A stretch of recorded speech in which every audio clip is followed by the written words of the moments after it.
नमस्कार, मैं हूं मयूरिका और आप देख रहे हैं VNM टीवी। आइए एक नजर डालते हैं वडोदरा शहर जिला की खबरों पर।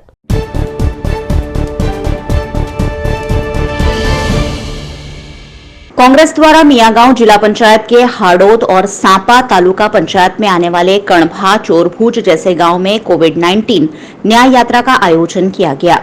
इस दौरान कोरोना मृतकों को श्रद्धांजलि देते हुए उनके परिजनों से मिलकर 4 लाख की सहायता के फॉर्म भी भरवाए गए। इस मौके पर तालुका कांग्रेस कमेटी के अध्यक्ष पिंटू पटेल, अल्पसंख्यक मोर्चा जिला कांग्रेस कमेटी के अध्यक्ष महबूब भाई, करजन तालुका कांग्रेस कमेटी संगठन के महामंत्री निकुल वसावा और ललित पटेल समेत के कांग्रेस के अग्रणियों की उपस्थिति रही।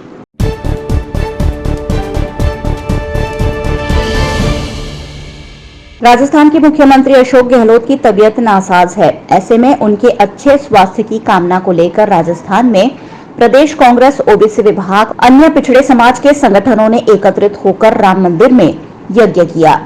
सभी समाज के लोगों ने यज्ञ में आहुतियां देते हुए मुख्यमंत्री अशोक गहलोत के जल्द स्वस्थ होने की कामना की।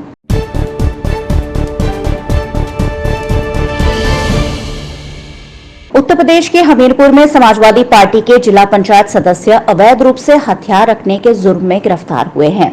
जिला पंचायत सदस्य राम सजीवन यादव के वाहन की चेकिंग के दौरान पुलिस ने अवैध पिस्तौल और कारतूस बरामद किए हैं, जिसके चलते पुलिस ने लाइसेंसी बंदूक भी सीज कर ली है। ये मामला उत्तर प्रदेश के हमीरपुर के कुरारा थाना क्षेत्र का है। हमीरपुर जनपद के कुरारा थाना अंतर्गत वाहन चेकिंग के दौरान जब मनकी तिराहा पर चेकिंग की जा रही थी, उसी समय एक फॉर्च्यूनर गाड़ी जा रही थी जिसको रोक करके चेक किया गया, तो उसमें आगे बैठे राम सजीवन यादव के पास एक अवैध पिस्टल बरामद हुआ। दूसरा राजेंद्र यादव नाम का आदमी जो पीछे बैठा हुआ था, उसके पास एक 315 बोर का राइफल बरामद हुआ। राइफल का जो ओनर है वो गाड़ी में नहीं था, बताया जाता है कि किसी दूसरे की राइफल है। और राम सजीवन से जो पिस्टल बरामद हुआ वो अवैध पिस्टल है। ये राम सजीवन यादव जिला पंचायत सदस्य हैं, वार्ड नंबर 15 से। इनके द्वारा बताया गया कि यह पिस्टल मेरे द्वारा किसी से खरीदा गया है। इस संबंध में अभियुक्त गणों के विरुद्ध अभियोग पंजीकृत कर आवश्यक वैधानिक कार्रवाई की जा रही है।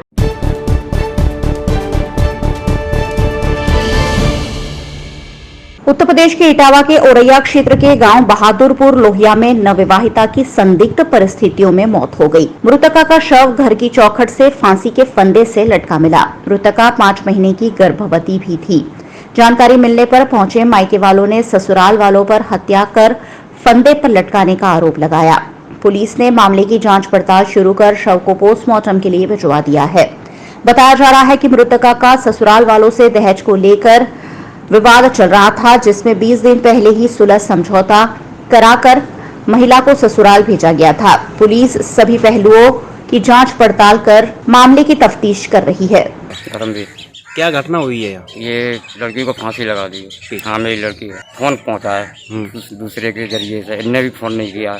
दूसरे जरिए से पहुँचा था, खबर मिली घर पे, तब पता करा बिल्कुल क्लियर, तब हम यहाँ आए।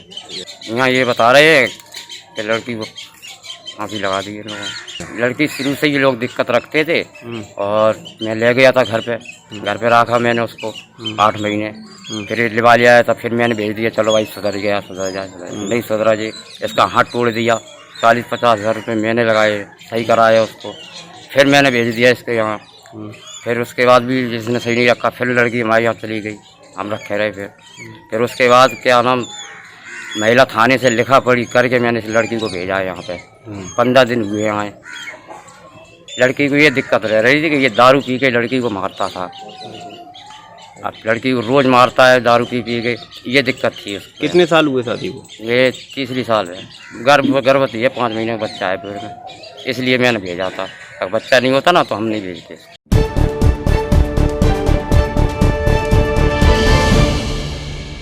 उत्तर प्रदेश के इटावा जिले से एक ठगी का मामला सामने आया है, जिसमें दूल्हे को शादी का झांसा देकर ठगों ने 35,000 रुपयों की ठगी कर ली। दरअसल विजयपुरा निवासी शत्रुघ्न सिंह का शादी करने का सपना उस वक्त धरा ही रह गया जब उसके साथ सरेआम ठगी हो गई। शहर के नीलकंठ मंदिर पर कुछ ठगों ने एक 20 साल की लड़की दिखाकर शत्रुघ्न की शादी पक्की कर दी। उसके बाद शुक्रवार को दुल्हे से जबरदस्ती 45 साल की महिला से धमकाकर शादी करने का दबाव बनाया गया, जिसकी शिकायत सिविल लाइन थाने में वर पक्ष द्वारा की गई है। धोखाधड़ी के इस मामले पुलिस से मदद की गुहार लगाई है। सर मेरे साथ धोखा ये हुआ है, इन्होंने आए कि शादी कर लो, मैंने ठीक है सर, तो हमने की ठीक है सर, तो मार्केटिंग आई सबसे पहले, और फिर लीलकंठ मंदिर से मेरे को बुलाया कि कल आ जा, चल लड़की देखे आए। तो मैं लीलकंठ मंदिर से गया सर, वो लड़की ठीक थी, 20 साल की थी, तो मैंने की ठीक है, तो मैंने एक मिठाई डिब्बा और 1000 रुपये लड़की के हाथ में दिए, और मैंने इनको रुपये दिए 14,000, और फिर उसके बाद 10,000 एक दिए, 24,000 इनको दिए, फिर मैंने 11,000 और निकाले अकाउंट दूसरे से दिए, मैंने कल्लू से वो भी दिए, मैंने टोटल 35,000 रुपये मैंने इनको दे दिया। अब जब मैं कल ये बोले कि बारात लेके आए रहे हम कहीं, तो ये बोले कि चलो कल चलो कि ले चलो 4-6 आदमी तो कोई अपने वो कर लिया, चले विदा में, ठीक है सर। तो जब मैं गया तो कालीबान के मंदिर आ जाओ, तो मैं बाईपास आया सर, बाईपास करके अब कहीं लड़की कहीं अब आ नहीं रही है, कानपुर गई है अपने ममाने, तो बोली ऐसा है कि शाम तक रुको कहीं, हमने कि रुकेंगे नहीं, जब लड़की नहीं आ रही तो ऐसा करना कि हमारे पैसे, हमने कि अगर आ जाए 4 बजे तो हम कर लेंगे, और नहीं तो मेरे पास शाम को। फिर मैंने कॉल किया, इन्होंने नहीं किया 7 बजे, तो मैंने कॉल की सर, मैंने कि ऐसा है कि हमारे पैसे दे दो, माँ मेरी बीमार है, हार्ट अटैक पर जा रहा है सर। उस दिन जिस दिन से मैंने पैसा दिया 35,000, तो मैंने सर कहा, तो ये बोले कि पैसा हम झाँटो खार के नहीं देंगे, जो कर पाओ कर लेना सर। तो फिर जब आज सुबह आई तो ये लाठी आठी खींच ली इन्होंने, मारने की, जान से मारने की धमकी भी दी, जान से मारने की धमकी दी है सर, कि हम ऐसा है तेरे के इतने हम कहीं विजयपुरा में मार चुके हैं, और तेरा भी खून कर देंगे, तू ये मन समझना। थाना सिविल लाइंस में शत्रुघ्न नामक एक नवयुवक द्वारा आज एक शिकायत पत्र दिया गया है। शिकायत पत्र में अंकित किया गया है कि बुद्धे और छोटे नामक व्यक्तियों द्वारा उन्हें शादी के लिए एक लड़की दिखाई गई थी कुछ दिनों पूर्व। आज जब वह शादी के लिए पहुंचे तो वहां पर कोई अन्य महिला उनके सामने लाई गई, जिसका उन्होंने विरोध किया। इस विरोध के पश्चात विपक्षियों द्वारा कथित रूप से उनके साथ अभद्र व्यवहार किया गया, उनके कुछ पैसे छीने गए। थाना पर इस शिकायत का संज्ञान लिया गया है, जांच कराई जा रही है, शीघ्र ही न्यायोचित विधिक कार्रवाई अमल में लाई जाएगी, प्रगति से अवगत कराया जाएगा।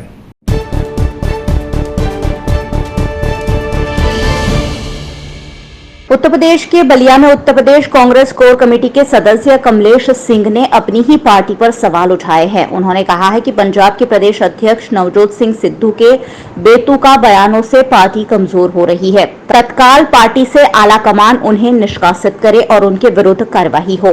कमलेश सिंह ने केंद्रीय नेतृत्व पर भी सवाल उठाए हैं। उन्होंने कहा कि पार्टी में सीनियर नेताओं की अनदेखी लगातार हो रही है और उनकी राय कम ली जा रही है।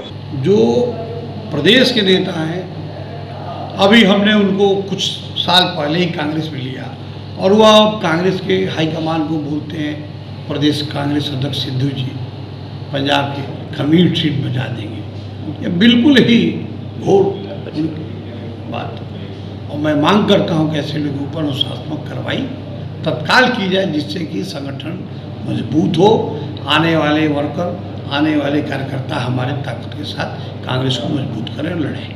तभी मजबूर होकर निकालना पड़ेगा आपको। बिल्कुल मैं कहूँगा बिल्कुल कि कांग्रेस से निष्कासित किया जा सकता है।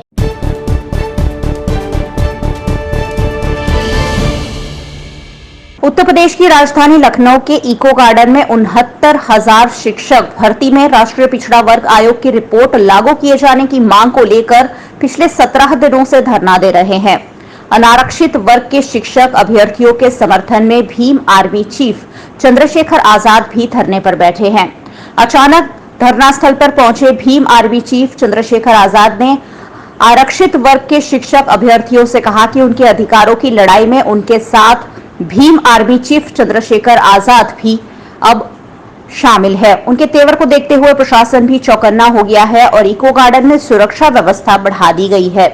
यहाँ की हर गतिविधि पर पुलिस और प्रशासन की चाक चौबंद नजर है। आजाद समाज पार्टी के प्रमुख चंद्रशेखर जी मौजूद हैं, उनसे पूछेंगे कि हम यहाँ किसानों को जो अत्याचार किया जाता है, आप क्या कहेंगे? जो मसीहा कहे जाते हैं, क्या है? किसान देश की रीढ़ है, देश का अन्नदाता है, लेकिन जिस तरह से आंदोलन करने पे और भाजपा का विरोध करने पे उनके साथ लाठीचार्ज हो रहा है, उनको पीटा गया है। इससे साबित होता है कि ये बिल्कुल जो समय ना वो जनरल डायर वाला समय जैसे हमें महसूस होता है कि जिस तरह से पहले हमारे लोगों को जो है ना हक्केबाजी उठाने पर हत्या कर दी जाती थी, गोलियों में चलाई जाती थी, आज वही माहौल दोबारा बन गया है। और ये वहीं हो रहा है जहाँ बीजेपी की सरकार है।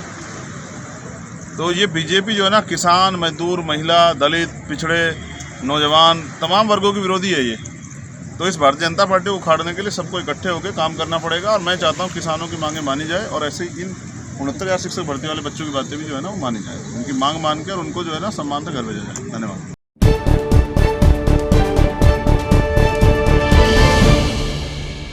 अफगानिस्तान के काबुल से लौटे बांसडी कोतवाली क्षेत्र के छितरौली निवासी राजेश पांडे के चेहरे पर अभी भी तालिबान का खौफ है। 23 अगस्त को वो सुरक्षित भारत पहुंच गए हैं। उन्होंने बातचीत में बताया कि कई बार ऐसा लगा कि मैं घर कभी भी वापस नहीं लौट पाऊंगा। सरकार के प्रयास से आज अपने परिवार के बीच हूं। उन्होंने ये भी कहा कि अब जीवन में फिर कभी भी अफगानिस्तान नहीं जाना चाहता, चाहे जितना भी माहौल अच्छा हो जाए या पैसे मिले। वो काबुल एयरपोर्ट से महज 8 किलोमीटर की दूरी पर नीली कंपनी में काम करने भारत से 22 फरवरी 2021 को अफगानिस्तान गए थे। वहां सरिया बनाने के डाई टर्नर के पद पर कार्य रहे थे और उसी दौरान अफगानिस्तान पर तालिबान के कब्जे से हालात बेकाबू हो गए। उनकी माता माया पांडे, पत्नी ममता पांडे, बेटे अनुराग पांडे और नीलेश पांडे की खुशी का भी ठिकाना नहीं है। मां और पत्नी ने कहा कि हमारे लिए भगवान के रूप में प्रधानमंत्री साबित हुए हैं। उनकी बदौलत ही हमारे घर की धड़कन सही सलामत वापस हम लोगों के बीच लौट आई है। जी, मेरा नाम राजेश पांडे है, ग्राम चितरौली, पोस्ट विद्यापति नारायणपुर, जिला बलिया, थाना बांध। मैं 6 महीना पहले अफगानिस्तान गया था और 6 महीना बाद मैं 22 अगस्त को मैं वहाँ से काबुल से चला हूँ। 23 तारीख को मैं अपने घर पहुँचा। मैं वहाँ रोलिंग मिल में टर्नर के पद पर कार्यरत था, डाई ऑपरेटर, स्टील कंपनी थी, मैं यही में कार्य करता। मेरे साथ कुछ नहीं हुआ है। वहाँ जो माहौल था वो भयानक था। माहौल वहाँ जो काबुल एयरपोर्ट पर था, जो वहाँ की दहशत थी, उस वही देखते हुए मुझे भी भयभीत होना पड़ा और इसका नतीजा हम लोग भारत सरकार से मदद भी मांगे। मदद अच्छी तरह से हमें मिला, हमको क्या सब भारतीयों को मिला है और इसीलिए हम योगी जी, मोदी जी के चलते हम लोग यहाँ इंडिया में है। जब से लड़ाई हम लोग सुने थे कि जब से लड़ाई लगा है तब से हम लोग को घर में खाना नहीं बन रहा था। सब लोग रो रहे थे। राखी के दिन तो हम लोग सब पागल हुए थे। हम लोग के घर में राखी भी नहीं मनाया गया। ऐसा कभी मैं नहीं चाहूँगी कि हमारी पति वहाँ पर जाए। और तो आए बन तो खुशी बहुत बा मिलल बा, ना आए रहन तब तो हमनी के बहुत माने व्याकुल रहनी है जा, रोत गावत रहनी है, हमनी के खाना भी ना खाते रहनी है जा, हमनी के बना बाल बच्चा के विवेक में हमनी के पर रहनी है जा कि कब हमारे बाबू हमारा आखिर लौ को बाकी खुशी खुशी लौ के गल। हाँ, तब धन्यवाद बाकी भाई बाबू हमारे माने खुशी से हमने के नजर के सामने आ गए, तो बाल बच्चा में मिल गए। या तो मर मुस्मात हम लेकर अपन बच्चा कहाँ लेके देते।